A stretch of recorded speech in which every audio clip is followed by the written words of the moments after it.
bienvenue. On s'intéresse évidemment à l'actualité, mon cher Mohamed, mon cher Antoine. Dialogue vers un retour donc de politique. On pose la question ce matin. Mara, c'est Mohamed Mara. Voilà, allez-y Mohamed. Alors, vous le savez, le week-end a été éminemment politique à Conakry et même en dehors, vous allez le découvrir. Alors, déjà samedi, les principales coalitions, en fait 4 des principales coalitions politiques se sont rencontrées au domicile de monsieur Mamadou Sylla. Et il y avait donc les coalitions l'ANAD, nous avions la CORED, nous avions le FNDC également.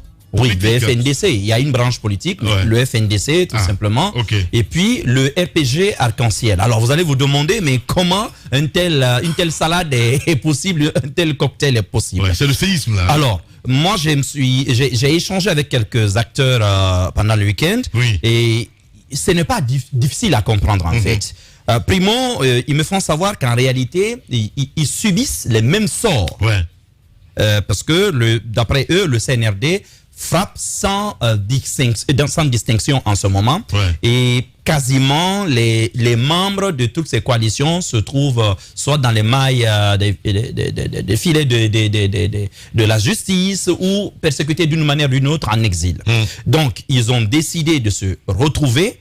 Mais, si vous voulez, ce qui les a alertés, c'est cette sortie du Premier ministre qui a révélé avoir reçu l'ordre du président Mamadi Doumbouya de faire venir autour de la table maintenant, si vous voulez, ceux-là que j'appellerais entre guillemets les récalcitrants, ceux qui boudaient la table des négociations jusqu'à présent.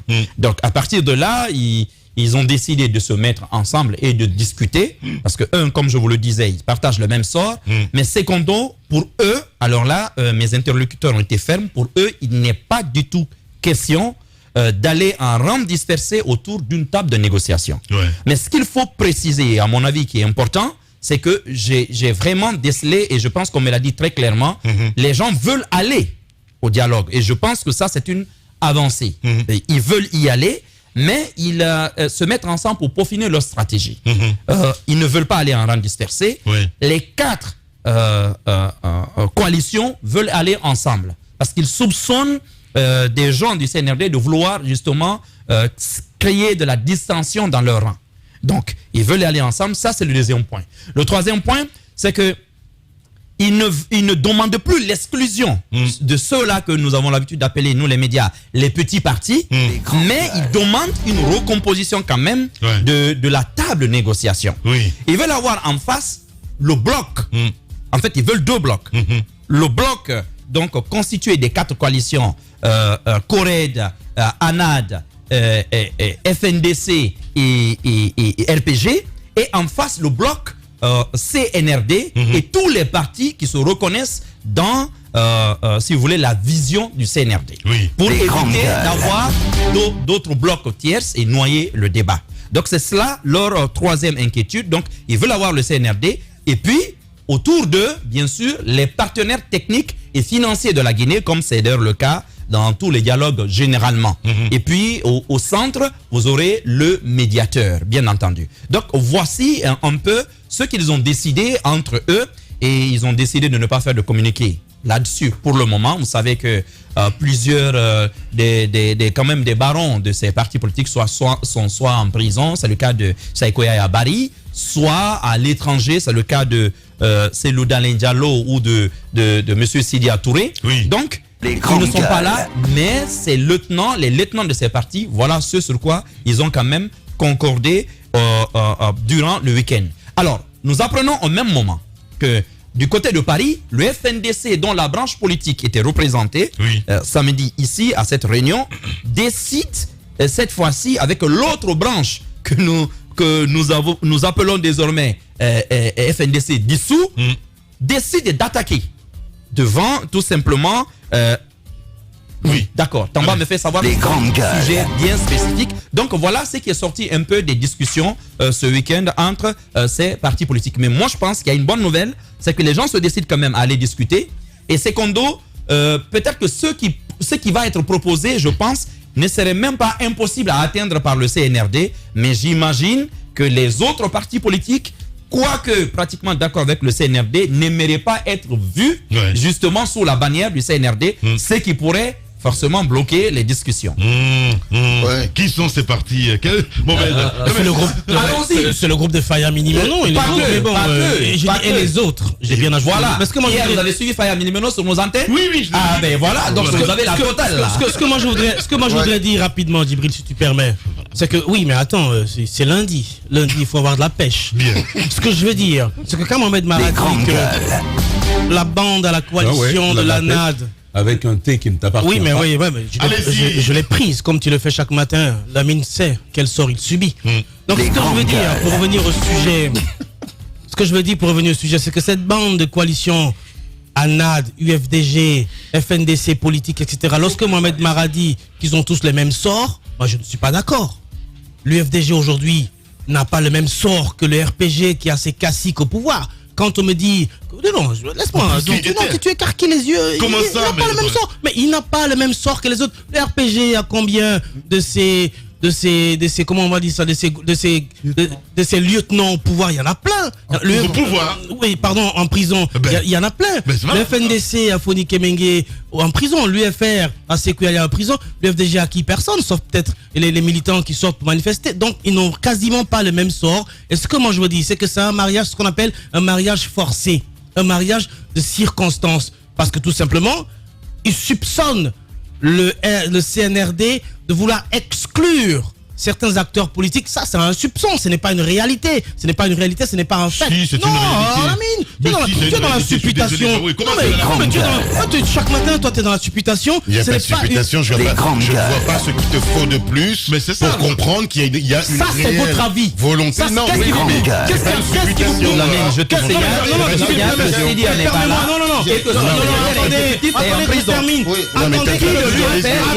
Attendez que je termine. Tu as de la boue dans les yeux. Je préfère avoir la boue dans les yeux que des lunettes noires. Ce que je voudrais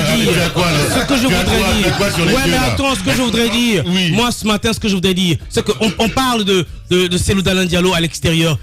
Mais ce n'est pas un exil, c'est un choix personnel. Jusqu'à présent... Robin, t'es aveugle ou quoi? Non, je ne suis pas aveugle. Ce n'est pas un exil, Lamine. C'est un choix personnel. Cellou Dalein Diallo, c'est un choix personnel. Il a dit chaque matin, chaque soir que je l'entends, lors de ses tournées. D'ailleurs, il est en Italie.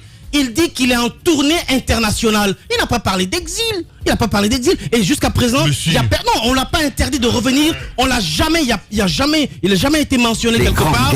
Il est interdit à Cellou Dalein Diallo de rentrer en Guinée. Il n'a jamais été mentionné quelque part qu'il est interdit à Sidya Touré de rentrer en Guinée. C'est un exil de choix. Ils ont choisi d'être à l'extérieur parce que tout simplement, ils se disent être menacés par la CRIEF, pour le cas de Cellou Dalein Diallo. Sidya Touré, il n'y a jamais eu une convocation contre Sidya Touré. Depuis qu'on a retiré sa maison, il est allé se loger à Abidjan. C'est un choix personnel d'aller y habiter. Donc pour moi, ce que je veux dire, la bonne nouvelle, c'est que finalement les acteurs veulent aller autour de la table. Mais non, c'est moi qui ai pité de toi ce matin parce que tu es complètement à gauche chaque matin. Ce que je veux dire, moi, c'est qu'aujourd'hui, il ne faut pas qu'ils disent qu'ils doivent être en face du CNRD.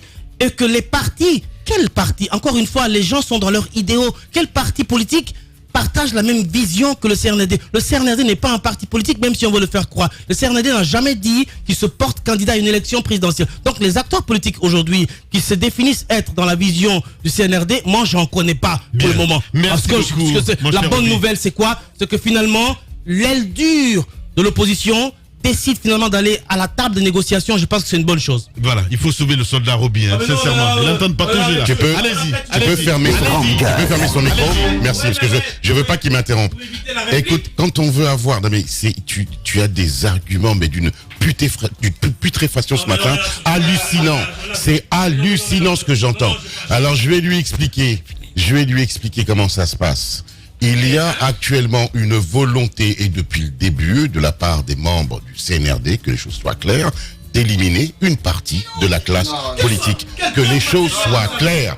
Et beaucoup de décisions, on est en politique, beaucoup de décisions ont été prises dans ce sens. Maintenant, là où ça devient kafkaïen et très intéressant, et c'est là où la politique est très intéressante, c'est que je l'ai dit ici, je le redis, tout commence par la politique et finit par la politique. Forcément. Le CNRD, quoi qu'il arrive, avec toutes les manœuvres qui ont parce que ce sont certes de très bons militaires, mais des apprentis politiques. Pour moi, ils ne savent pas ce que veut dire la politique. Ils devront, soit par le fait circonstanciel de la politique intérieure, soit poussés par la communauté internationale, négocier avec les hommes politiques. C'est comme ça et pas autrement. Ça se passera comme ça. Et c'est là où des gens comme nous, c'est là où ça devient amusant, où la vie politique guinéenne, et surtout lorsqu'on est militaire et qu'on vient, parce qu'il y a le discours officiel, et puis il y a en coulisses ce qu'on dit. C'est-à-dire que moi je suis stupéfait de voir comment le président Doumbouya est entouré. Je ne sais pas qui sont ses conseillers,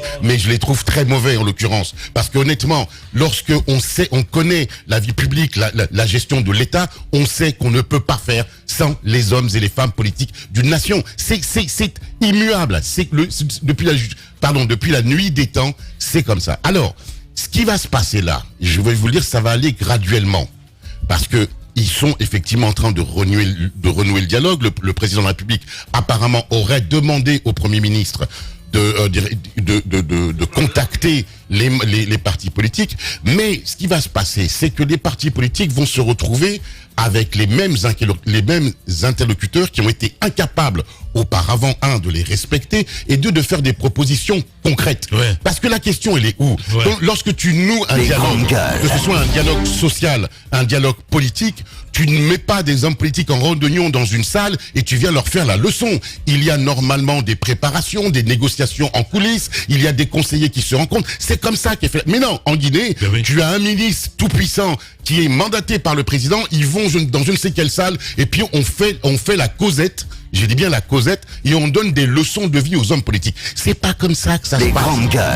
Je n'ai pas fini. Mais ce n'est pas comme ça. Oui, mais ce n'est pas comme ça que ça se passe. Bien. Je le redis, ils ont commencé par essayer d'exclure les hommes politiques de ce pays. Ils vont finir par négocier avec eux. Merci beaucoup, Ahmed Kourouma, évidemment. Voilà. Mais il faut le respecter. Il connaît bien la politique. Allez-y, mon cher Jacques Léon. Allez-y, Jacques. Oui, je vais y aller. Peut-être il a fait un tour en politique, mais connaître la politique, ça fait d'eux surtout la classe politique guinéenne. Parce que c'est ce qui se passe maintenant là. Ouais. Moi, je ne vois pas de progrès. Je ne vois aucun progrès. Le fait que les coalitions se retrouvent chez Mamadou Sylla et disent on va participer à ce dialogue. On a vu ça. Ils ont commencé par c'est pas un forum politique qui a éclaté un beau jour. Mamadou Sylla lui-même a connu beaucoup de défections après, en raison justement des démarches qu'il a pu avoir après. Je pense tout simplement qu'il y a un problème. Le problème, c'est de ne pas porter son discours sur les revendications, mais le porter davantage sur la façon dont le dialogue va se tenir. Nous voulons y aller, mais on veut qu'un certain nombre de partis politiques soient avec vous là-bas. Et nous allons on veut choisir, on discute avec vous et les autres partis politiques. Je pense que ça, c'est un problème.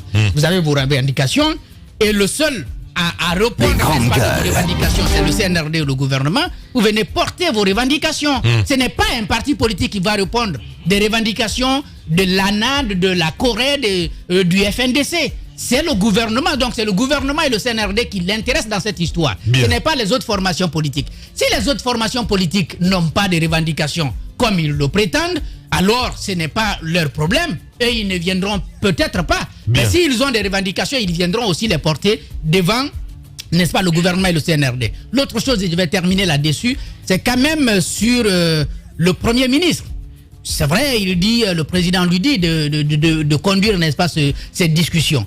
S'il y a une faiblesse de nos premiers ministres, de ne pas pouvoir porter justement le dialogue politique, de ne pas pouvoir conduire le dialogue politique.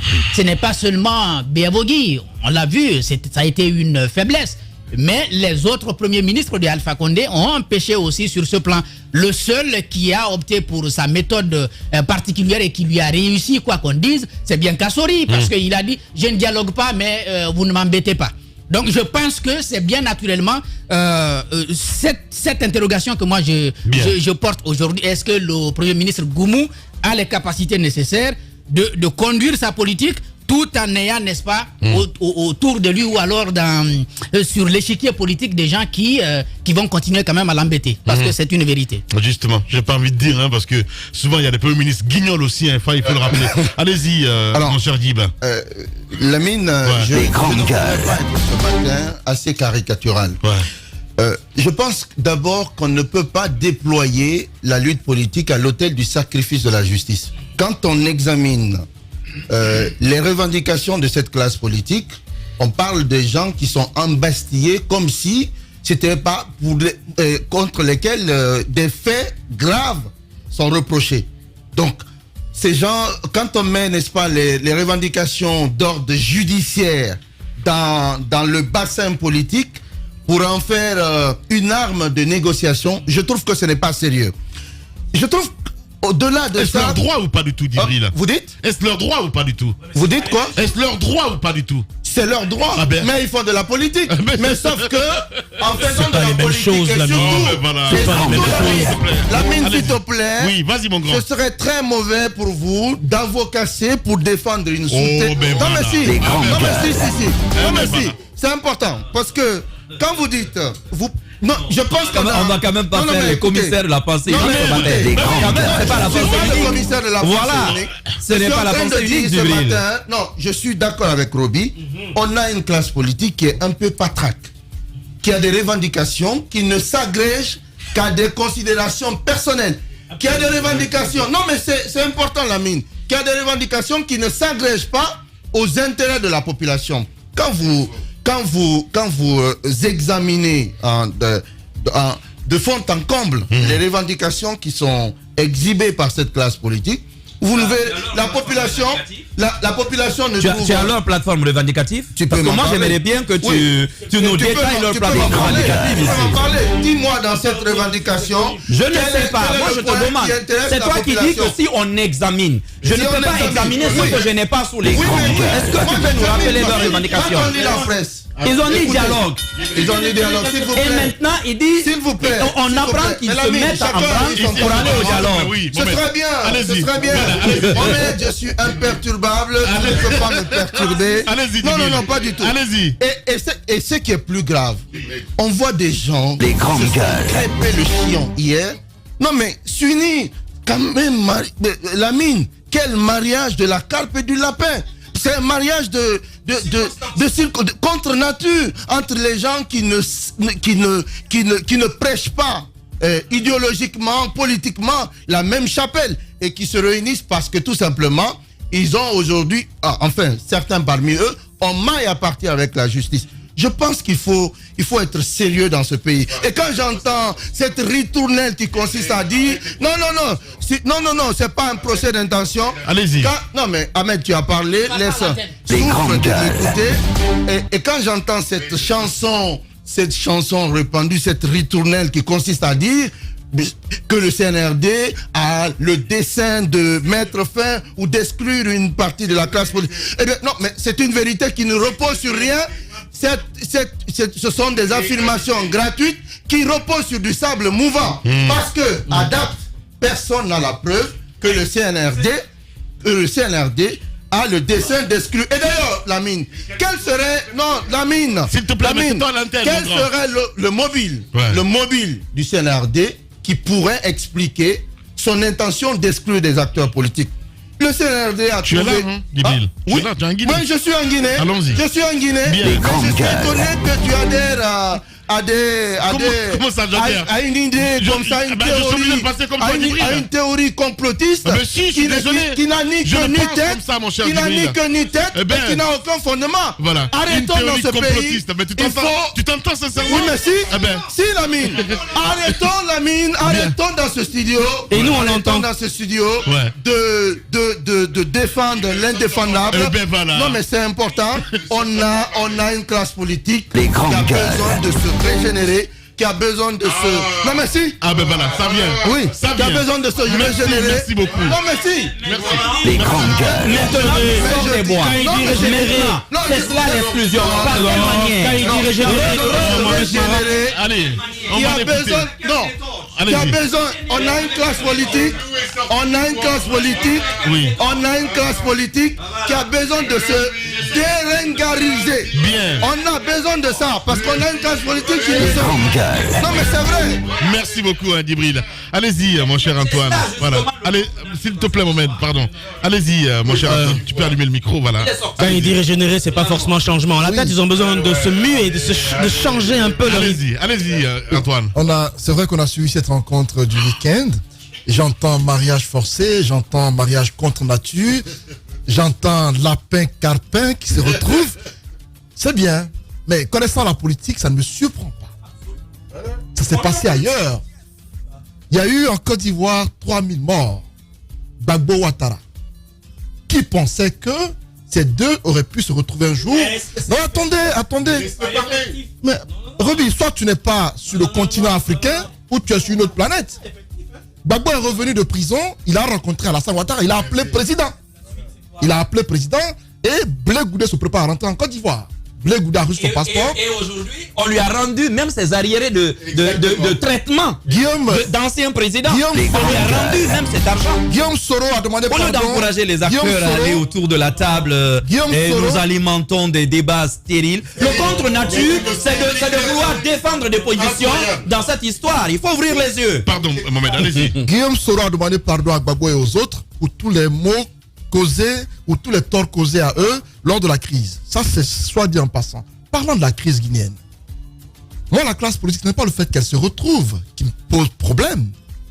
C'est leur appréciation de l'autre classe en face. Parce que en Guinée, c'est soit tu es avec moi ou tu es contre moi. Et c'est la pensée unique. On a une classe politique qui aujourd'hui se fait passer pour la plus représentative. Mais à un moment donné, il faut qu'on pose le débat et qu'on aille au fond. Qu'on sorte les partis un par un. Qu'on dise qu'est-ce que tu représentes.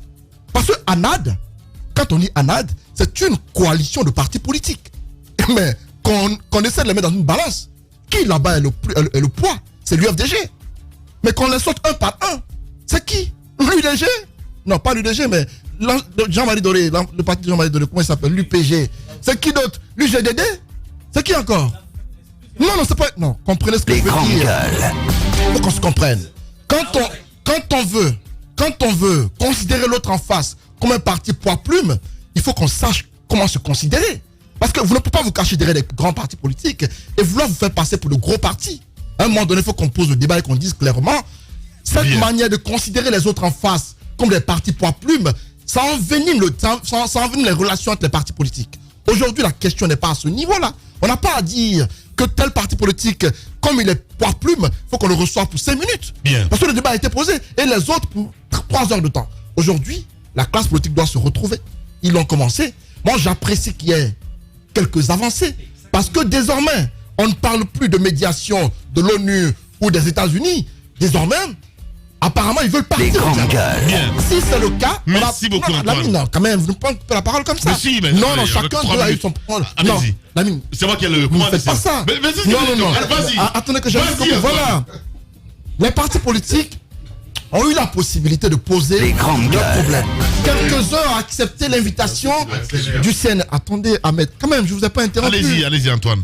Quelques-uns parmi eux ont accepté l'invitation du CNRD. Ils ont été respectueux de cette invitation-là. Ils auraient pu faire comme tout le monde, bouder ou boycotter ces invitations-là, mais ils l'ont fait. Les autres ne l'ont pas fait. Si le CNRD, dans sa méthode, t'a manqué de respect à ceux-là qu'ils ont respectés au départ, ça va les amener également à adopter le même comportement qui ne serait pas souhaitable.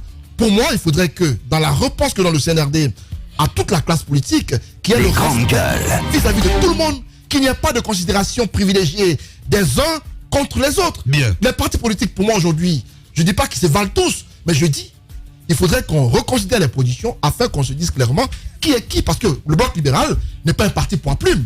Aux élections dernières, les législatives, ils sont venus en 4e position devant l'UFR. Il faut qu'on le dise clairement. Donc, il y a les partis politiques,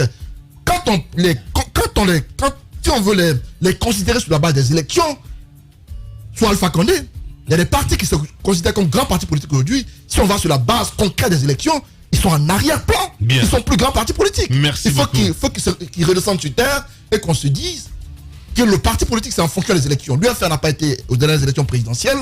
Donc aujourd'hui, on n'a pas clairement à dire que c'est un grand parti politique. Il faut qu'il le démontre à travers les élections prochaines, afin qu'on soit situé sur leur grandeur. Si ce n'est pas le cas pour moi, pour l'instant, l'UFR n'est pas un grand parti politique. Regarde la élections présidentielles. Voilà. Là, je pense qu'il arrive ce matin. Allez-y, mon cher Tamba.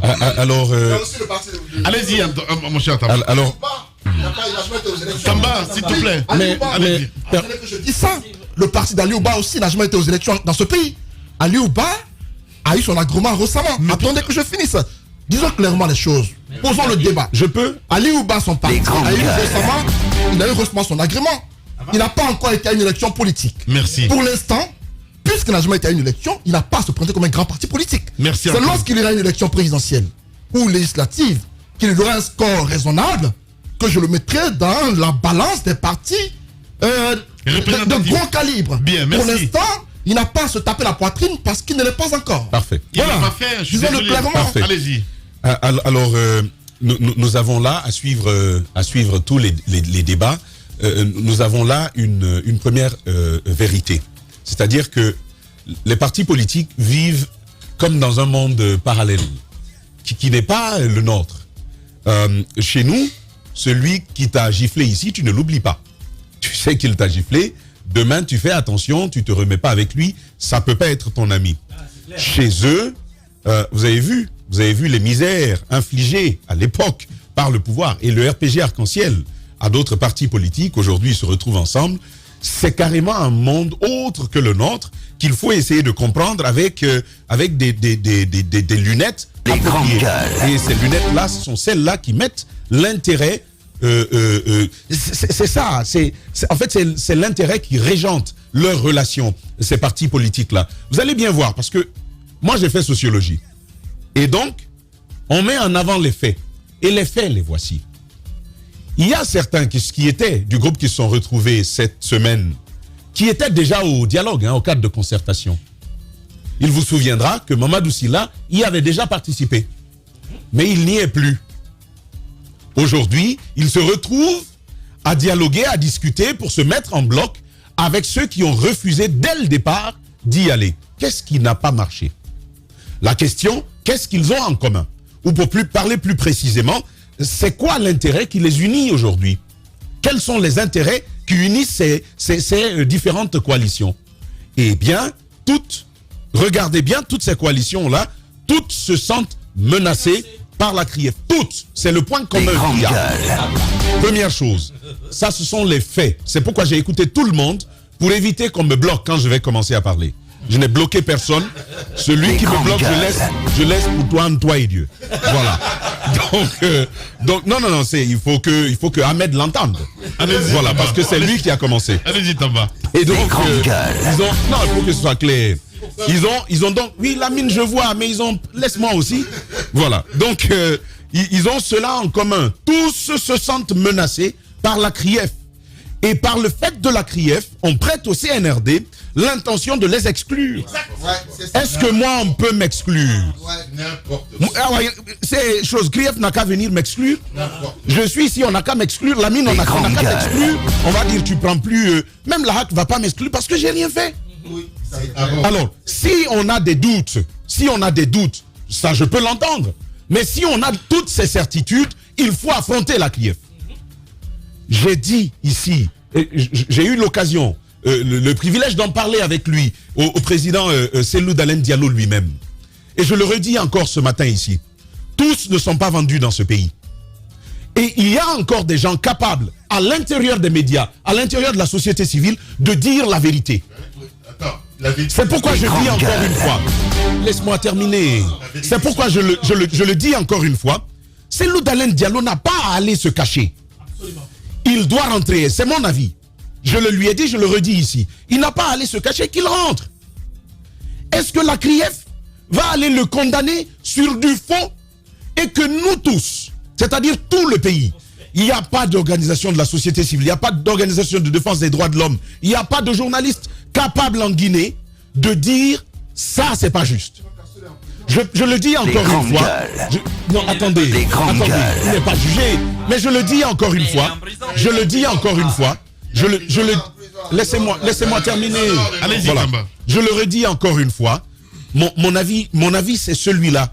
La vérité peut être entendue, elle peut être dite. Ça, c'est une chose. Et il faut, à un certain moment, sortir de la manipulation. Parce qu'on est dans la manipulation. Et Jacques, je veux te dire, aucun premier ministre n'a réussi le dialogue politique. Et à cette allure, aucun ne le réussira. La raison est simple. Si l'exercice... Non, mais je vais te dire. Si l'exercice politique consiste à agir pour l'intérêt général, alors on peut avoir un dialogue qui marche. Bien. Mais lorsque des acteurs, Lamine, permet, je vais terminer avec ça. Lorsque des acteurs nourrissent des intérêts personnels et égoïstes, il est impossible de rallier, tu sais Lamine, non, permets Djibril. Lamine, on a un gros problème en ce studio, parce que n'importe quoi, c'est pas une analyse.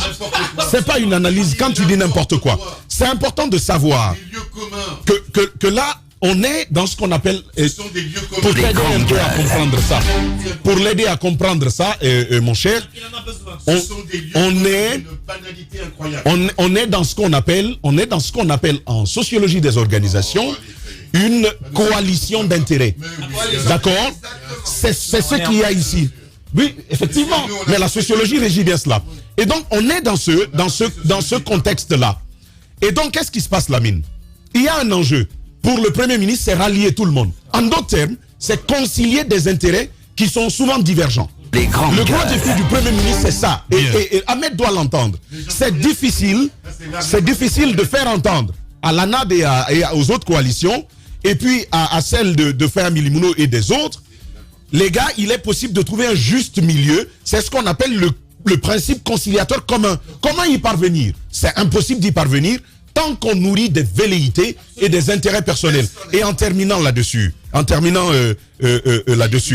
Lamine, je le dis encore une fois, il y a un gros risque, et je pense que ça ne va pas marcher. Ce dialogue-là, même si les politiques t'ont confié leur volonté d'y aller, on ne pourra pas réussir cela. Pourquoi? En fait, il y a un étiquetage dès le départ. Il y a les bons, il y a les méchants. Quand vous allez comme ça, alors que vous êtes tous des acteurs politiques d'opposition, entre guillemets, vous êtes dans cette situation-là, vous ne pouvez pas dire que ceux qui ne partagent pas votre avis sont les méchants. Mais en réalité, Lamine, c'est le problème guinéen. Il faut même laisser les politiques de ce côté. En Guinée, si tu n'as pas l'avis d'un autre, toi, tu es un vendu, tu es un pourri, tu es un mauvais. C'est comme ça dans notre pays. Or, on devrait dépasser, exactement, tous les camps se regardent de cette façon. On devrait dépasser ce regard-là et se dire, la politique nourrit des ambitions, la politique nourrit des intérêts, certes, mais il y a l'intérêt supérieur qui garantit à chacun des acteurs d'avoir une opinion et le droit de la défendre, sans que, en la défendant, on risque de se faire étiqueter comme c'est le cas en Guinée. Mais quand les uns sont les bons et que les autres sont les méchants, comment entendez-vous que le bon et le mauvais puissent se retrouver et discuter ensemble? Encore une fois, je pense que ça risque d'être une quête perdue pour le Premier ministre, et ça le restera encore tant que ce type de regard n'a pas changé. Voilà, vous êtes chez les GG sur Radio Espace.